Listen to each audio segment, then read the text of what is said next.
begin the anthem.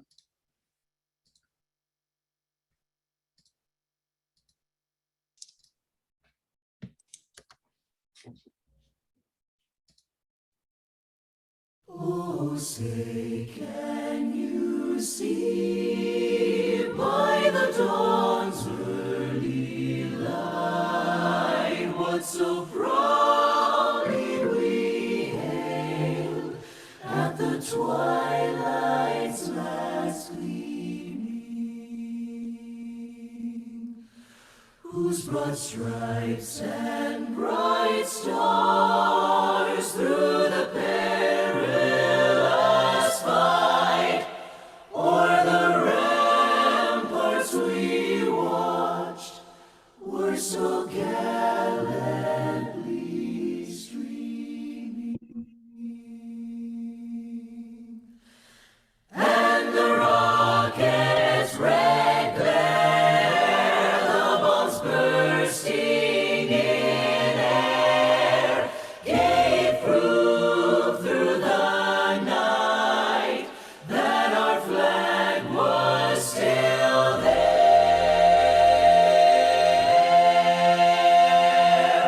Oh, say does that star-spangled banner yet wave o'er the land of the free, and the home of the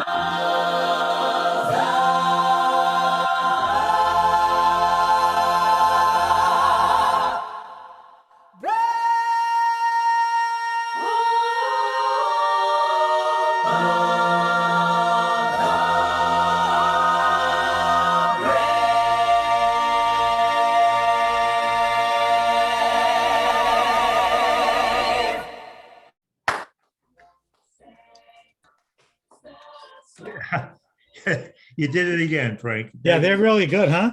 Yeah, you pick out some pretty interesting renditions. Yeah, And- they're out there. You just really got to go look for them. There's really a lot to pick from. And everything you did was good so far. Anyway, welcome everybody. It's good morning, and it's a pleasure to have everybody aboard. We are also very thankful for the people who support this organization, be the Lewis Joe's law firm, Gershow Recycling, and National Grid and Covanta. These companies are major contributors to keeping us surviving, because during the COVID, we have suffered some financial losses, but we have also been able to function because of these wonderful organizations. And they're all very conscientious members of the community. They do things for the right reason. And today we have the pleasure of having someone who has been doing probably a very good job in affordable housing and with the Housing Partnership. This was an organization that was formerly headed by my friend Jim Morgo, and Peter seems to be handling it as well. So I want to welcome him and his organization, and let people hear what he has to say on how we're moving on this project of keeping people in homes. And then we'll have an opportunity to speak to him. At one point, Frank and I, my co-host, will interrupt Peter and start peppering him with some questions. And his co-worker, that would be, let me see, that would be James Bretz. James. I'm sorry. I'm sorry, Jim. No problem. Good morning, everybody. So why don't we start with Peter, and then he can hand it off to his partner, Jim, and then we'll get involved with the whole conversation. Good morning, Peter. You're on your own. Good morning, Ernie, and thank you very much. And I also thank Limba for allowing us to present this morning. about affordable housing opportunities and obstacles here on Long Island. So I'm going to make some general comments because, as we all know, real estate is a critical factor to Long Island's economic recovery. Affordable housing is also critical to Long Island's economic recovery. Mainly, it impacts our workers here on Long Island. All housing markets continue to bounce back after COVID-19 here on the island. Many reasons it has is because people are looking to move away mostly from urban areas. They want to be less concentrated. People are looking for more space to live in. And obviously safety concerns with health have all driven up our market here on Long Island. Millennials are taking advantage of the low interest mortgage rates right now, while there's builder confidence in the elderly population or the senior population of 55 plus. It's looking very strong here on Long Island as well. And as some of us age out on the island, and we're here from the beginning, you can see why that the senior population is obviously increasing as well. The US median home asking price is hitting its all-time high. But let's narrow it down to Nassau and Suffolk counties. It has hit a all new high sales price, asking price here on Long Island. According to Newsday, Nassau County's median home price right now, as of July 2021, is $670,000, up 22% from the same time last year. So as COVID, people thought would last a few months, is going into its second year. So as we track the pricing, it has even gone up since 1 year ago. We'll talk about that in a moment. Also, Newsday reports that Suffolk County's median home price in June of 2021 is $525,000. That's up 19% from the same time last year, while we were still in the heart of the crisis.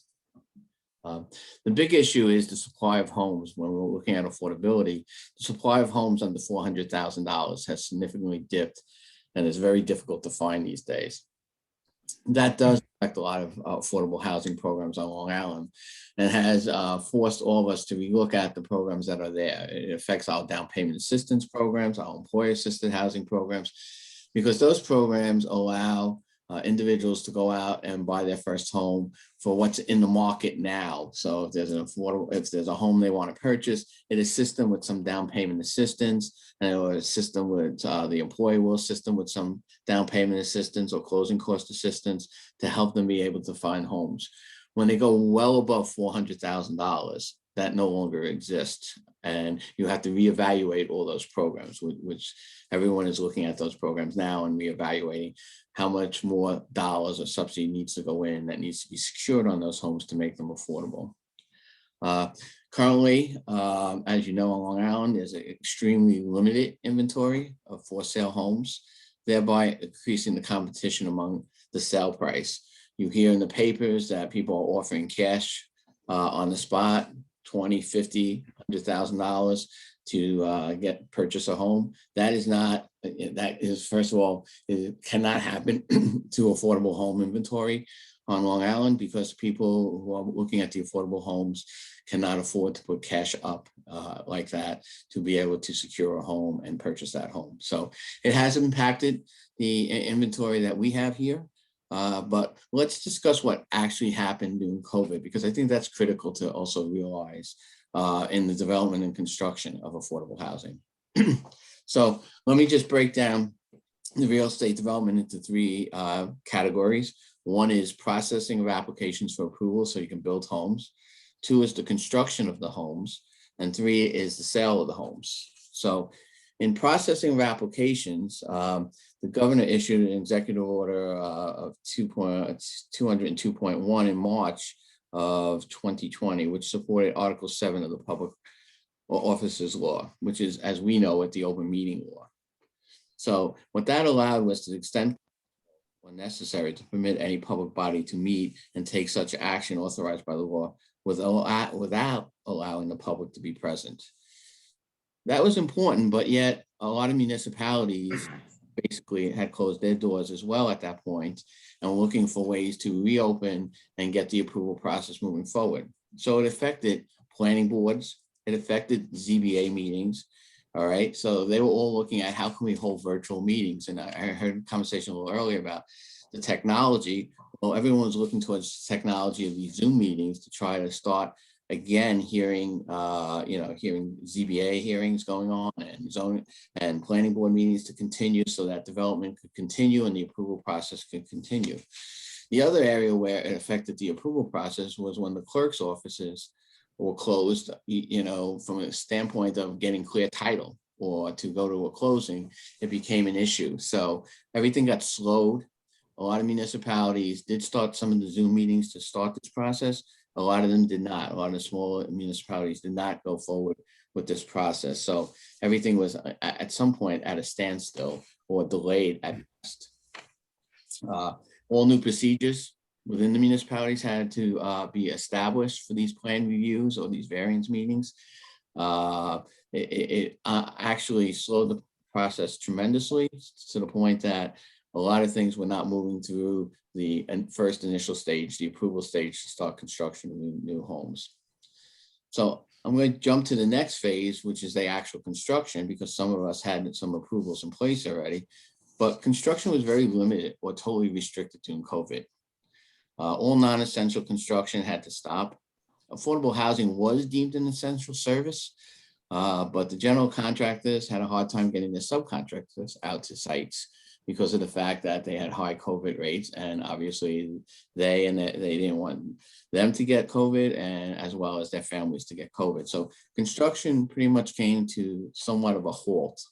Obviously, emergency construction was allowed, but again, they had some of the similar issues of getting the people out on the sites to work.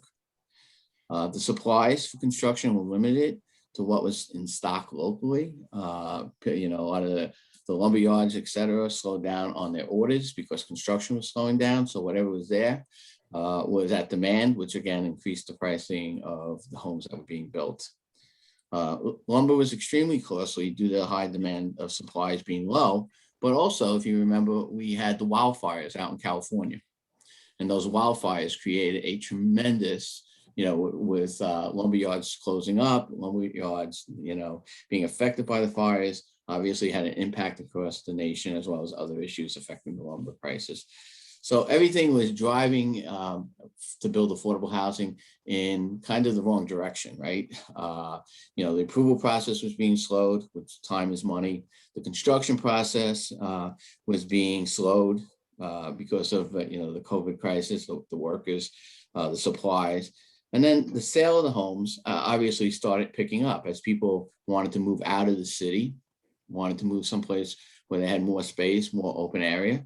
And that drove up the demand as well on the sale of the home side. So as you can see, everything coming together was causing like almost a perfect storm. So some of the headlines in the news at that time was in June of 2020, real estate brokers are saying that the real estate market booms on Long Island as COVID lockdowns start to ease. In July of 2020, it was reported that buyers face a seller's market here on Long Island. Home buyers increased shopping for homes while there's a limited supply in the region. Other articles were saying in July of 2020, it was reported, be prepared for competition, buyers struggling to find homes on Long Island amid the pandemic, cash deals above asking price. That has a major impact on affordable housing. At the end of July 2020, it was reported that the U.S. median asking price time highs in the Northeast, where COVID is now more under control.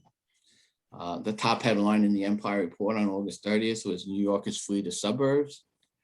Top headline in September of 2020, New Yorkers flee for Florida, Texas, etc.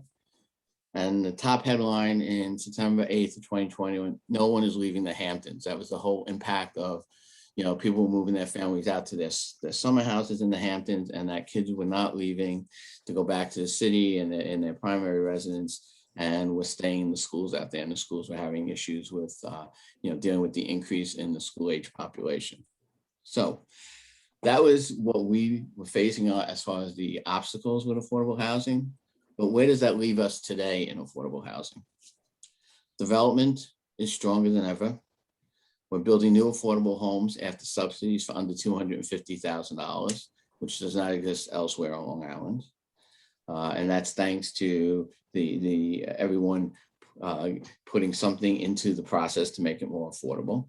In order not to lose the affordable homes, we have set up a community land trust model, which basically says the buyer owns the structure, but has a 99-year lease on the land with the not-for-profit. This creates more housing stability of the affordable stock here on Long Island. So all homes that are being built now are being put into the land trust, which will allow us to remain owner of the property while the structure is actually owned by the family. Under our technical assistance programs, there's programs out there as part of developers approval. Private builders are incorporating affordable housing into their developments consisting of 5 or more units as required under the law. Again, these programs are in demand more than ever because of the lack of homes on the market.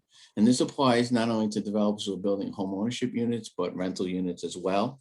So it has increased not only the home ownership market, but the rental market for affordable homes. Unlike the city, we monitor well over 1,000 of those homes right now, whether they're rental or home ownership units. If they're home ownership, we monitor the resale of those units. If they are rentals, every year we revise and reevaluate the renter that's in there to make sure that they're affordable. So, you hear things like in the city where someone has an affordable rental in the city, a subsidized rental in the city, and, now they're a famous star or something, but they still have that affordable rental and they're renting it out. That does not happen here on Long Island. We actually monitor those units that are rental, and if someone is over income, then that unit could either turn to a market rate unit and the next unit in that development becomes affordable, or they leave that affordable unit and it's up for another person who needs an affordable unit. So they are monitored on an annual basis. Under education and counseling, our counselors are busier than ever. Through this whole process, there was a certification process for our counselors that they had to be certified under the federal government. They are all certified, but this is actually more critical than ever because we don't want people to get into a home that they can't afford. All right. So we work with them to make sure they understand what they can afford and what amount of money they can be able to feel secure in their home and not worry about losing it. One thing I just want to mention a little bit, because you're probably hearing a lot of it in the papers, the eviction moratorium is going to be ending August 31st here, which means that landlords can start evicting tenants again. There were a bunch of disaster relief programs that we've been talking about and hearing about in the papers lately. COVID was a new type of disaster that affected everybody. No one planned on what the impacts would be from COVID, but from homeowners and renters, people being unemployed could not afford their home or their mortgage, while some people couldn't afford their rents, and they were unable to pay them, which caused them the risk of losing their homes. So the government put in some programs that said that you can't evict, or there's a moratorium on evictions or foreclosures through this whole process. They are starting to be lifted. As you all know, unemployment insurance covered some of the expenses for the basic needs, and the assistance of the stays on the foreclosures and evictions were put in place to help people stay in their house, because one of the major things through this crisis was people really need to have secure shelter and have food in the pandemic. There were 2 basic needs. Other people may argue there are many other basic needs. We're not saying there weren't, but they were the 2 basic needs that were being addressed immediately. So today, there are funds available from HUD and the U.S. Department of Treasury to help those homeowners and renters who are unable to pay their mortgage or rent. These programs vary slightly upon your location. New York State runs some of the programs. Some local municipalities run some of the programs, and some not-for-profits are running these rental and mortgage assistance programs here on Long Island. So for example, we are actually running one for the town of Brookhaven. It's a mortgage and rental assistance program. The mortgage program will continue because there's less focus on people who own homes on some of these programs than the renters. There are many rental programs out there, and only rental programs that came out through the U.S. Treasury Department. We are also running the rental assistance program for the towns of Hempstead and Oyster Bay right now as well. So there are funds available. It's important to know that people needing assistance who meet the qualifications and should apply for these funds. They are around for a period of time until their funds are exhausted. Peter, I wanted to inject something here. You said you pay a lot of attention to the affordability of the, viability of the people who are taking on these houses. Mhm. I assume you have a pretty established program for vetting that. How successful have you been? Do you have a percentages of people who have actually failed? Or Yeah, go ahead. yeah. Go ahead. Was James going to speak? Yeah, I can speak to that. So yeah, obviously we have a review process or any program that we work on, and we look at the ratios on the home ownership side and obviously make sure they're not getting into a situation where they'll be in default or they'll have trouble paying their mortgage and their taxes. So we work with each individual very closely. And on the home ownership side, it does create a lot of people not being ready to move forward in our programs, but we continue to work with them so that when we have another program down the road, that maybe they'll be able to take advantage of it. And we see that a lot where they're not ready today, but 3 years from now, we can put them on a plan to get them ready for home ownership. When Peter mentioned that there are subsidies for these houses, where does that subsidy come from? Is it from federal and state? Yeah, federal, state, there's local, and Suffolk County has a program that helps with development of multifamily developments. Nassau County has some funding available, and then obviously New York State through their Affordable Housing Corporation as well. We use a lot on the home ownership side. Yeah, and Ernie, there's a lot of private funds that are put into the lenders through the larger national not-for-profits such as Enterprise. So there are also private funds put into these programs as well. That's one of the important things, is to make sure that those funds stay secure and that home stays in the affordability pool. And that's why the land trust has been established now, to make sure that the homes, if there is a problem, that we can step in. Yeah. So, Frank, did you have something on your mind? Usually you take notes. I'm curious what the actual numbers, and maybe in an average or similar, are. How much help is given in a typical situation, and does it really make this affordable for, what kind of numbers are we looking at? So Frank, that's a very good question. So right now, the houses that we're building range in the upper 3s to the 400s, and we're selling them for around 250,000 to help people at 80% of the area median income and below. There are other programs that people do not need as much subsidy or assistance. They need some. They may need closing cost assistance. They may need down payment assistance programs. So we allow those programs and assist those programs so that people in the open can go and buy a home in the open market. But as I said earlier, when they get above $400,000 a home, it really does not become affordable to anyone in our population. Just to give you an idea, our income population can go up to 130% of AMI for some of these programs on Long Island. So a family at 130% of AMI can have a family of 4 can have an income up to 168,850 right now. So they need very little assistance. They may not have down payment assistance. They may need a couple of $1,000s to help them get over that hurdle so that they can close the home. So they would require a lot less subsidy. So when you're working with a family that's under 80%, so 80% is still high out here on Long Island. Family of 4 is 103,900. But as you know, we were talking about things years ago, right? If you use the old standards, which were very good standards from a banking standpoint, if you look at someone being able to afford 2.5 times, for example, their income, the maximum income someone at 80% can earn is 103,900. So what are you talking about on 2.5%? You're talking about $259,000. So that's when the pricing, when it gets over 400,000, makes it pretty difficult for people earning less money, all right, to be able to afford it. But someone at an income of 168 could afford a $400,000 house, all right, with a little subsidy, with a little assistance and down payment. So it varies based upon, again, what the individual's income is capped at. This question, I think, should be addressed to Jim. what kind of clawbacks or covenants do you have? Let's say I'm not a person who owns I don't own a house, I rent, but I have a lot of money because I'm frugal and I made a good living.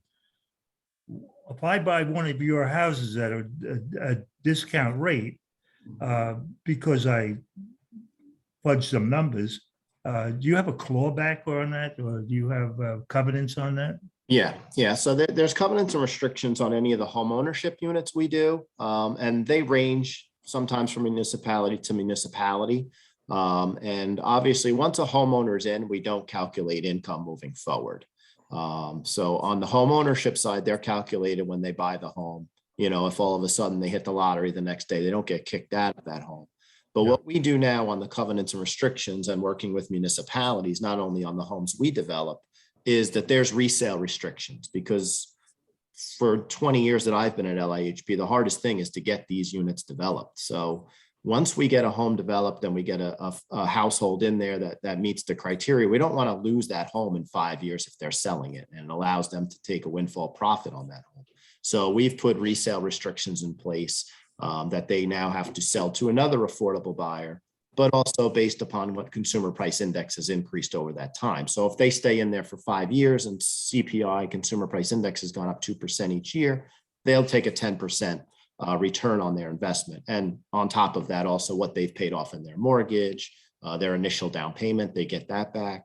And then any capital improvements they put into the home. So we don't want to make it too burdensome where they're pretty much acting as renters and not taking any return on their investment. But we also want to make sure that for future generations and future home buyers that we have these units available.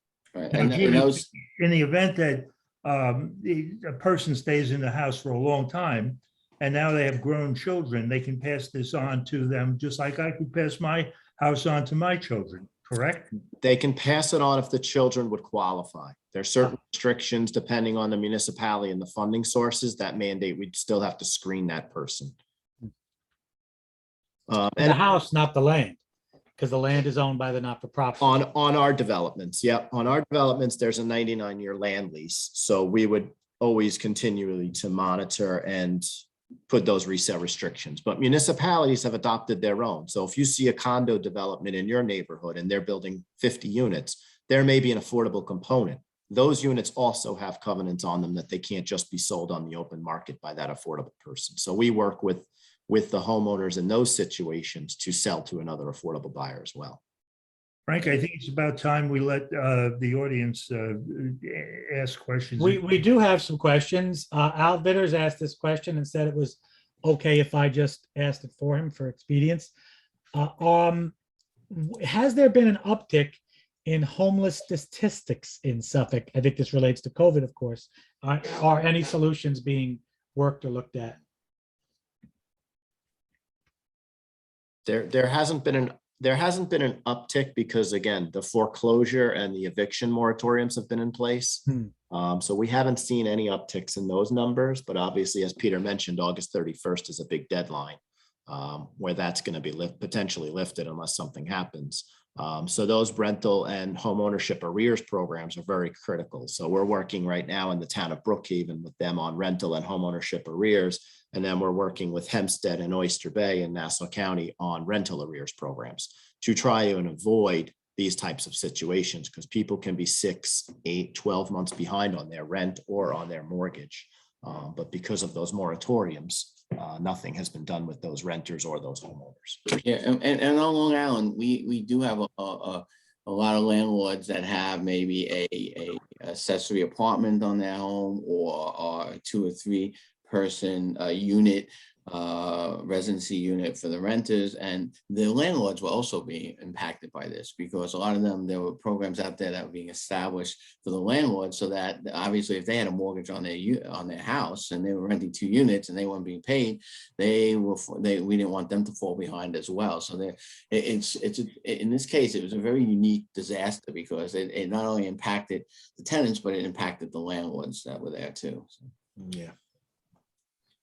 Do you see, maybe looking into your crystal ball a little bit with the current federal administration? I know there's COVID funds funding is a big controversy right now, but do we see more affordable housing funding like you're describing, or less, do you think, as COVID settles out? As it settles out, I think there will be hopefully continued funding for affordable housing, because everyone cannot afford what the house prices are now. The rents were extremely high on Long Island as well until they established a affordable housing law. Some municipalities had their own affordable housing requirements, but those who didn't, there's a state law that was put in effect in 2009 that says anyone building 5 or more units, 10% has to be set aside as affordable. So, on Long Island, we were set up as a single family home ownership, and very little opportunity for rentals, except if it was in someone's house or some of the small rentals or some of the areas in the villages that are building it. So you're seeing more and more of the change, I think, a little bit in the structure, because if we don't have a really broad-based affordable housing structure here on Long Island, we will lose a lot of our essential workers that are critical here. So, Peter, how do you interact with an agency like Habitat for Humanity? how do what? I'm sorry, Ernie? Habitat for Humanity, Yeah. how do you interact with them, if at all? So we do interact. We will all keep in touch. They have a different affordable model. They have a sweat equity model where, they have people that are going to be living in those homes to be involved in the development of it. They bring in, the builders from industry that want to do a build a house. It's a little bit different model than LIHP's. LIHP's model is that we have to build a home. We don't bring in sweat equity. So we keep the industry working in construction by allowing them to build the homes. And then we just basically, we both look at who we're selling the homes to. We both make sure they get counseling, and we assist in that. But in some cases, they reach a different population than we reach. We reach a more of a low to moderate income population, middle income population in home ownership, and in the rentals. It varies depending upon what the municipality requires their rentals to be, whether it's all based upon income and family size. So, Aren't you the target market, though? The target is same. This is very similar, though, isn't it? You're looking at the same income, let's say, income limited people. Yeah, but Habitat usually hits a little, we have the same target in under 80% because of the funding sources, but Habitat's homes usually go to a little bit lower income, and that's because of a lot of donated services and a lot of donated materials, as we don't have that kind of access with our 501c3. We have a question from Rob Trotta, and he's unmuted. Go ahead, Rob. A couple of questions, actually. How many employees do you have? Right now, we just increased it. We have about 34 employees. Yeah. And where does your funding come from? Our funding comes from all over. It comes from private donations. It comes from actually building the homes. It comes from, federal, state, and local levels, depending upon what programs. Our counseling program, for example, comes from the lenders. They all give donations for people to be counseled because they don't want people going into foreclosure. Percentage wise, like, what percent comes from private donations? What percent comes from the federal government? Does the county give you any money? The county doesn't give us money. They give us the property, legislative charter, as you're aware, which helps, bring down the cost of the home. It's under the 72H process. So that's what they give. We don't. The only program that we ran in the county in the last 2 years was a fair housing training program for the county. I think there were 2 groups that were running. How many houses did you do last year? How many houses did you help with or sell or whatever? Under our development arm, we did about 10 last year, which is about a normal year for us. Usually we're around 10. There's some years that we're in the construction timeline that we do 15, 20. But 10 is a normal number for us each year. But all the programs together, we helped over 2,500 people last year. Right. Yeah. There's a lot of technical assistance. I'm like a money guy, and I just pulled up your 4 companies. Mm. You know, I'm a little taken back that, Peter, your salary is close to $500,000 a year, and you take it from 4 different companies. Now, at 10 houses and the $2 or $3 million, quick in the top of my head, you could have bought those people's houses and given them to them.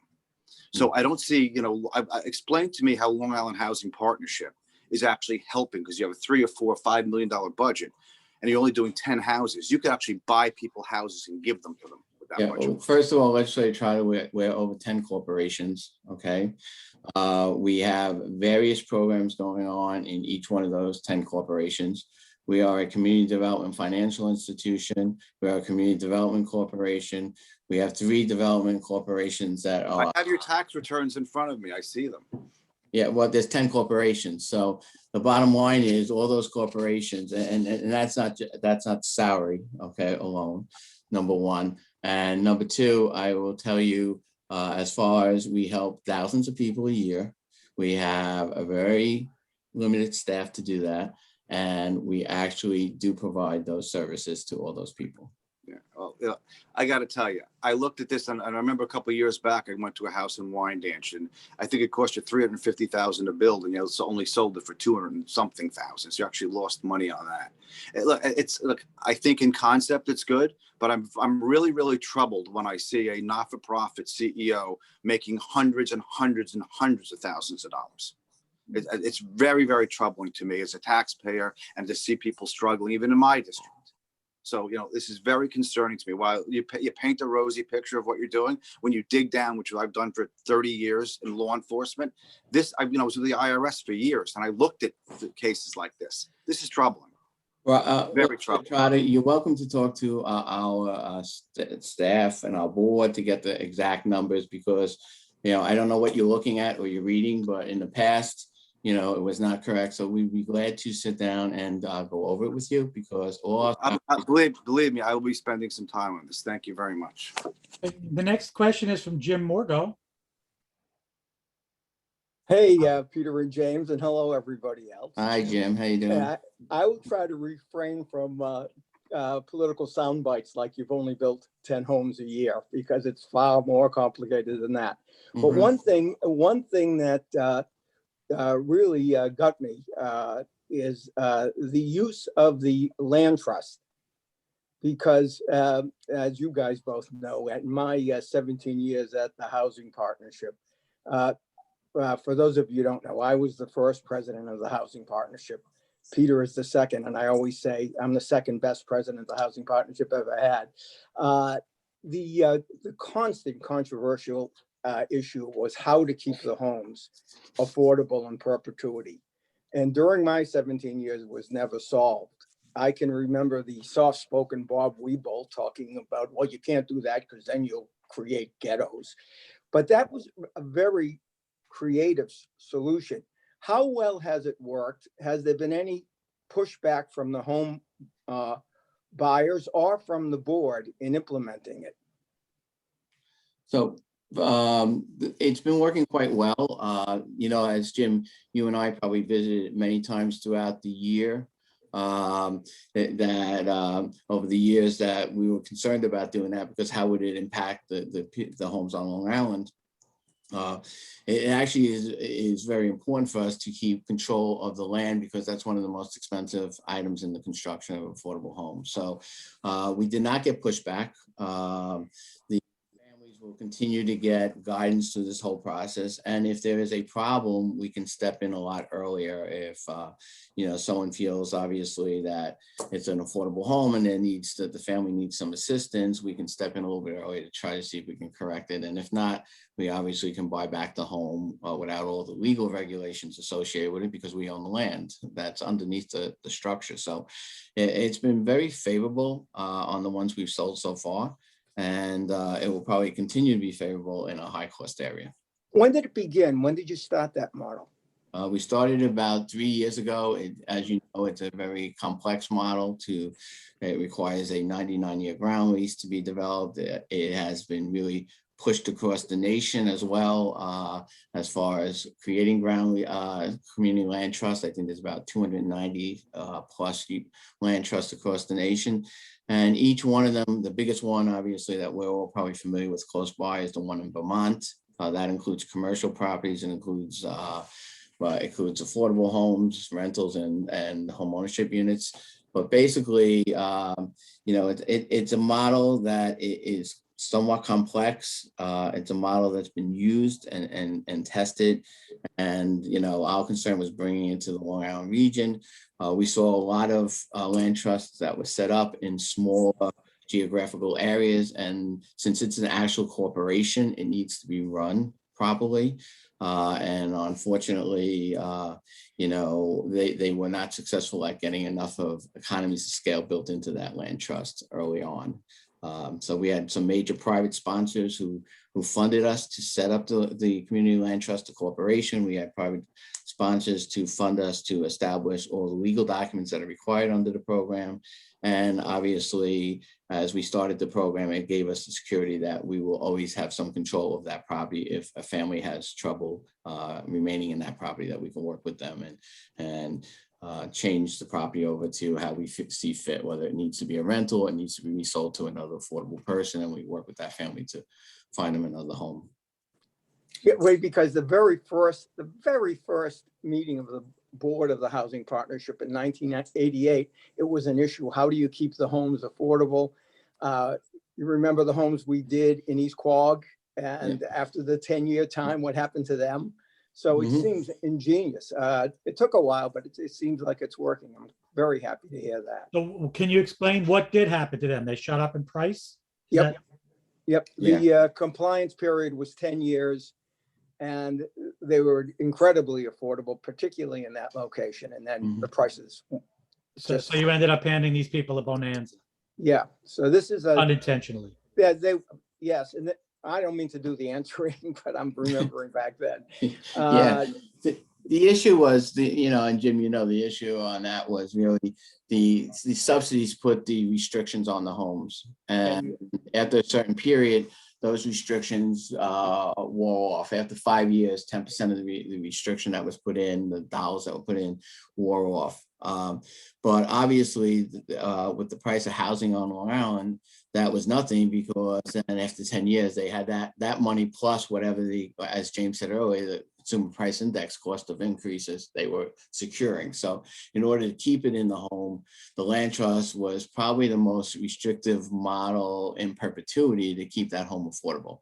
There's multiple models out there with affordability. A lot of them were done with deed restrictions, covenants and restrictions placed on the deed. A lot of them were done with notes and mortgages on the subsidy that was placed in. Limited equity co-op is another model that's used, and they're still working that. We did one of those models here on Long Island, 117 units in Melville. And then obviously there is a third model that's there, which is the land trust, or some combination of them. We still restrict our properties to make sure the subsidies stay in those properties, that they can be transferred to a new buyer if we have to on the land trust. But that was the only thing that was used initially, was the deed restrictions, the covenants and restrictions placed on the deed, and the notes and mortgages placed on the subsidy that went in, and they wore off over time. I just want to point out that Jim Britz put into there was a question about how many multifamily projects there were. And the answer is yes, there are many, and the website lists them at lihp.org. Yeah, just as Peter had mentioned, on the technical assistance side, we do many different developments. We work with the private developer and the municipality when they're mandated to build a certain percentage of affordable units in their development. So yeah, as Jim said, we only built 10 as our company as a whole, Right.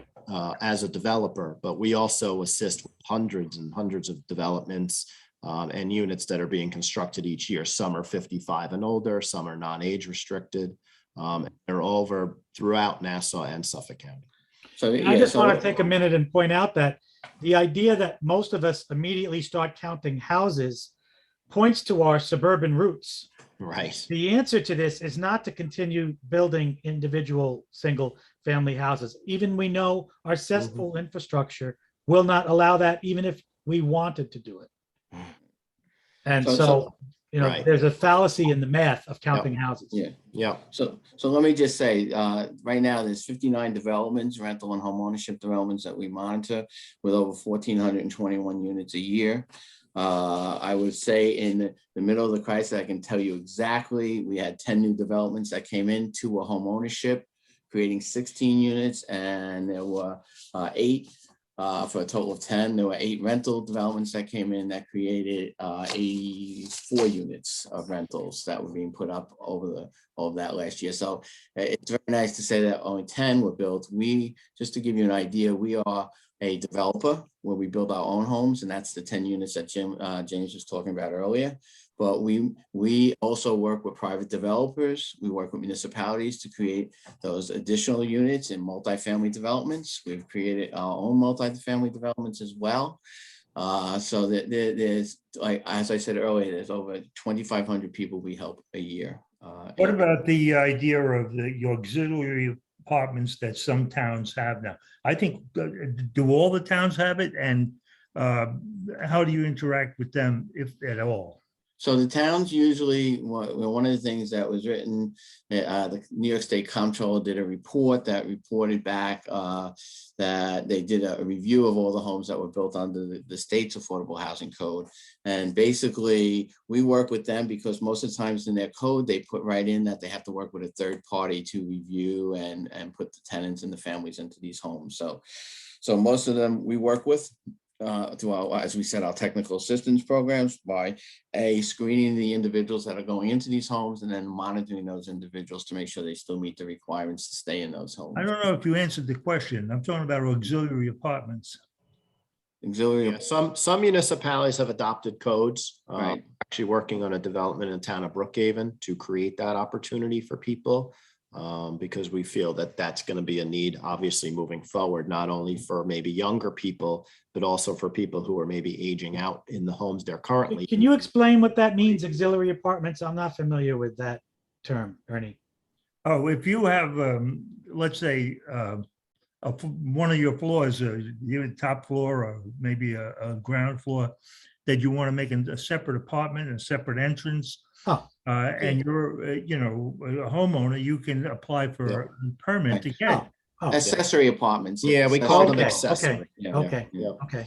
Yeah, no, And I of mean, course, those have been obviously, done illegally on Long Island since time began. forever. Well, Right. yes, but the legal ones have, requirements, but Yeah. Right, it's time we get our arms around that. Yeah. Right. They Yeah, no, have there's to have- there's been a lot of traction in that area over the last couple of years, and obviously probably COVID has slowed that down now. But yeah, we do see that being a major part of the future of real estate on Long Island. I think it's, much But needed. there's a lot of old people who like to live on Long Island, and Yeah, if they could subsidize their pensions and their subsidy, their social security Yeah. with an apartment rental, right. Or they can stay, stay yeah, here. or stay in the house they currently own. And Now, that's a Right. very good point, Ernie. We certainly Right. see that with these 55+ communities, that there's a tremendous bubble in that Mhm. population. yeah, And if you can, like me, I don't want to leave Long Island, and Right. if I could take advantage of that, I do. Nonetheless, you got too much house on your hands. Yeah. So Right. one of the interesting things we see with those accessory apartments is obviously being Long Island being so bifurcated with the levels of government, it depends on which municipality you're in and what they allow, right? But we see some of the people who are aging out in their home want to stay in their home. They want to move into the accessory apartment and rent the main part of the house to a new family coming. Hmm. Well, that's good too. Yeah. So that's some of the what we're seeing in the industry right now across this area and across the country. So. And I'm sorry, I don't know if you fellows have heard of this, but 6 months or so ago, we had a Zoom session, town hall session, with a developer that specifically was talking about taking existing strip mall real estate and converting it to multifamily. Have you heard of that? And do you think that that's a reality? Yeah. That's a lot of places have done that. take the strip mall. Sometimes they keep the retail on the first floor. Yeah. Or they get rid of the retail totally because there's not a demand for the retail as much with these strip malls in certain areas. So they definitely then, build kind of little clusters of usually rentals or, of apartments in these strip malls. There's some discussion of the malls being reconverted. As you know, in Hauppauge Industrial Park, Smithtown just approved, going up in height to put some residents above some of the industry over there as well. We haven't seen it done yet, but I know there are people looking at it. So everyone's, these are what you guys are mentioning now, all the creative ways that people are looking to create affordable housing, because there is definitely a need on Long Island. And, But that's not in the realm of your responsibility as you see it. Oh, we work with them. We work with most private developers because where we team with the private development industry is that there's a need to understand what is considered affordable. What are the income populations that you mentioned earlier about difference between Habitat and LIHP. We reach a middle to low income family, but Habitat reaches the next level down of income. So we have to make sure that across all incomes that we're assisting people, and there's different groups that work with different income levels. In the case of working with private developers, they want to know what is considered affordable housing, and that goes back to what's in the code, or it goes back to what the municipality is looking to build there, as far as what affordable housing they're talking about. So a lot of that language isn't understood between the developers and the the industry who deal with affordable housing. So it's a learning curve, and we all work together. Mhm. They are very, developers can build them, the units. They have the investments in those units, not like the not-for-profit does, and they can actually set aside a certain number as required and know what they will be getting for their rents. Because My co-host Frank mentioned before that the individual house is really not the answer for the future, and that we need to concentrate this so we can put in sewers and handle the water that we produce on each of these premises. I don't know that you're using your agency to make a lot of that happen, and that might be a criticism of the approach. Not that there's anything wrong with what you're doing, but it's not broad enough to solve the problem. How do you react to that comment? Well, we do a lot of work with private developers. We work with most private developers creating affordable housing, all the way from the East End all the way into, the border of Nassau County that hits Queens. A lot of that work is done in cooperation with and in partnership is probably a better word, with the private developers. They could not be able to understand the affordable housing concept and who we're making the homes affordable to, and what funding is out there to tie together with their development to make those homes affordable, even in their developments. So we do, and it's the biggest part. Actually, I don't know if Jim's still on, but that's one of the things that Jim and I created years ago, is to look, there's not one way to create affordable housing.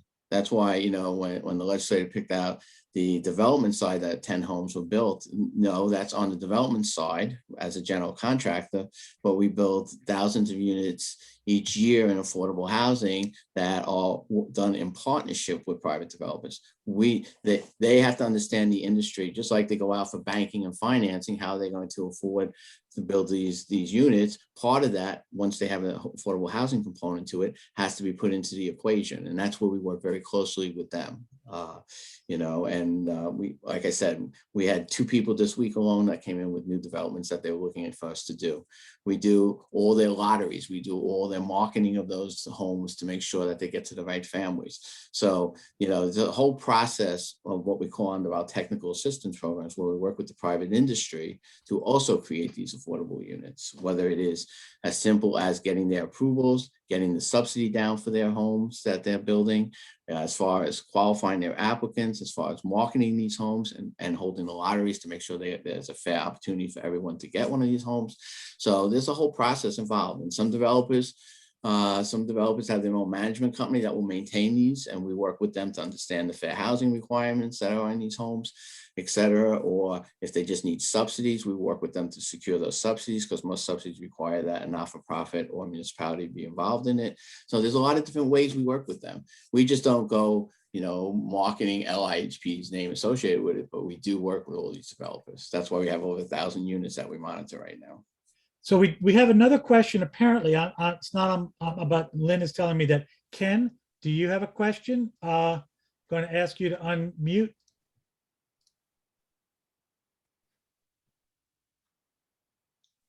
No question. Okay, there was misunderstanding then. So I have a one more thing, and it's not really a question, but I want to just clarify. I asked earlier, Peter, about the math involved, and you discussed some of the adjusted gross income figures on Long Island. And I believe you said, and I'd like you to tell me if I was wrong, that six-figure income is still considered require a candidate for affordable housing on Long Island. Even if you make six figures, you cannot afford a house on Long Island. That's what you pretty much said. Yeah, Yes. yeah. In many cases, I mean, that's the situation that we deal with. Yeah, in many cases, in most cases, right? I mean, we also Yeah. talked about the Yeah. average prices of housing, Right, which was 400 change in Suffolk. right. Mhm. And then the math that you mentioned means that people making six figures cannot afford the average home. That is correct. And we don't set those figures, just so you know, they're set by the federal government Yeah. each year. Around April, each year, new figures come out. We are a very high cost area. There's 10 to 12 high cost areas across the country. Hawaii is one of them. Mhm. Place in Connecticut that are, but Long Island is a high cost area. So they even allow those caps to go up a little bit higher, because they realize it's just not enough to be able to afford. everything. Yeah, And, you know- in many cases, they might be able to afford the mortgage, but the taxes then kick in. and Sure, Many yeah. communities, they're We're- paying over we're all aware of $1,000 that. a month, right?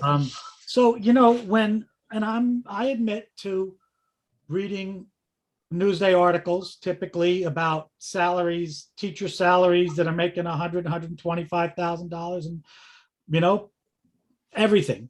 But you gotta look at that figure that you just quoted to put things into context about really that documents what we're dealing with here. And the brain drain, and as you said, the issue of essential workers not being able to stay here is really Yeah. that's Yeah, I going mean, to come bite us in the ass someday. Yeah, I mean, just a quick story. We were out on one of the villages on the East End about 2 weeks ago, meeting with the mayor.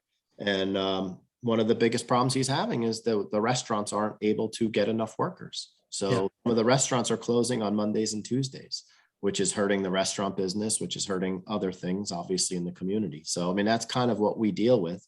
What town was, what village was that? Sag Harbor. Oh.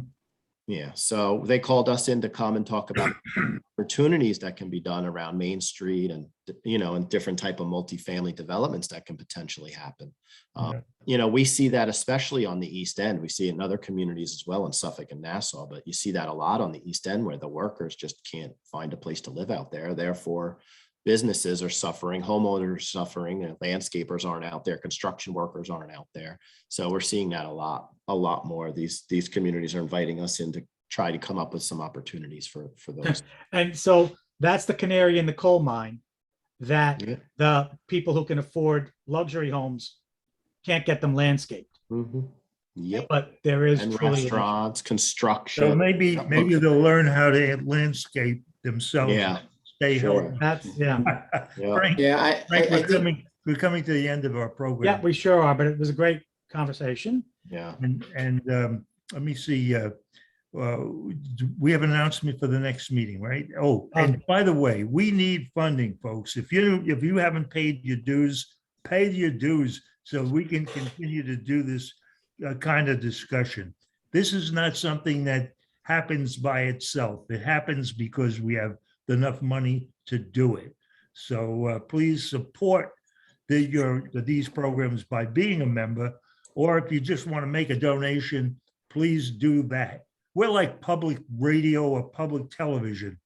We're here to serve the public, and we do so on on a very regular basis, and we've done it for many, many, many years. And I hope that those of you who have a few extra dollars in your pocket support our program. So we'd like to help Long Island with all of its questions and challenges. And there's easy ways to do that on the website, right? Thank you. And thank you, Peter and Jim, for participating. And thank you all for, all the audience. We're going to be talking about building the town's infrastructure. Under the administration of Ed Wareheim, he had promised to bring up the infrastructure of the town, and I believe he's doing it. And he's going to be talking about that. We're going to be doing that on September 10th. And I think Mr. Wareheim is a very dedicated leader, and I think he'll be a very interesting person. I know him personally now, and I think he is. I think he's doing a good job, but we're going to be able to examine what he's doing and listen to his presentation. Please join us, and we'll be looking forward to that. Thank you, everybody. Bye-bye, everybody. Be well. Thank Happy you. Labor Thank Day. you. Yep, Thank bye-bye. you. Thank you. Bye.